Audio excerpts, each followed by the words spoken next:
Bismillah wa salatu wa salam ala rasulillah wa ba'd. Il y a 3 ans de cela, il y a eu un débat entre le docteur Boris Mbota et le docteur Abdul Majid sur qui est le Messie qui a été tué ou assassiné dans Daniel 9, le verset 26.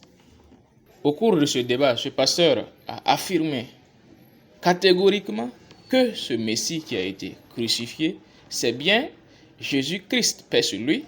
Écoutons-le. Et le Messie qui doit être retranché ici pour l'iniquité de son peuple, dont le prolongement de jours devait lui être accordé, c'est bien Yeshua HaMashiach, qui sauvera une multitude selon ce qui est écrit. Et le Messie qui a été retranché selon ce décompte-là, c'est Yeshua HaMashiach. Il a été retranché pour l'iniquité de son peuple.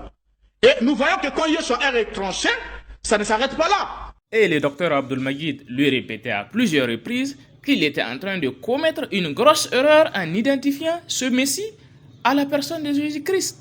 Écoutons le docteur de docteur. Alors, je suis en train de lui dire qu'il est en train de commettre une grosse erreur. Toutes les Bibles qui commentent ces versets, des Bibles, des traducteurs ou des commentateurs qui sont sincères, savent que le Messie qui viendra, c'est-à-dire 62 semaines après, qui est l'équivalent de 434 ans, n'est pas Jésus parce que Jésus n'a pas existé à cette époque-là. À notre grande surprise, 3 ans après ce débat, le pasteur Renaud Boris Mbota est revenu à la position musulmane, à savoir que ce n'est pas Jésus qui est le Messie qui a été tué dans Daniel 9, 26, mais plutôt Jacques le juste.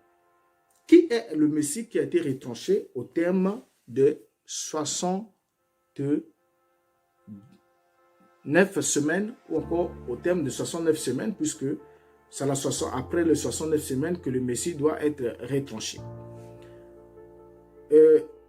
Je vais juste peut-être, sûrement vous avez, certains d'entre vous doivent avoir l'information, mais l'homme qui avait reçu l'onction qui fut retranché au terme de ces 69 semaines ne fut nul autre que Jacques. Ce fut Jacques, surnommé le juste, surnommé aussi le frère du Seigneur.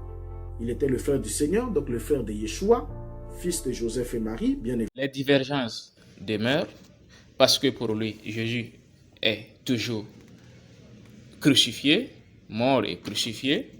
Par contre, le fait qui est très intéressant est qu'il reconnaît que ce n'est pas le Christ qui a été mis à mort dans Daniel 9, le verset 26.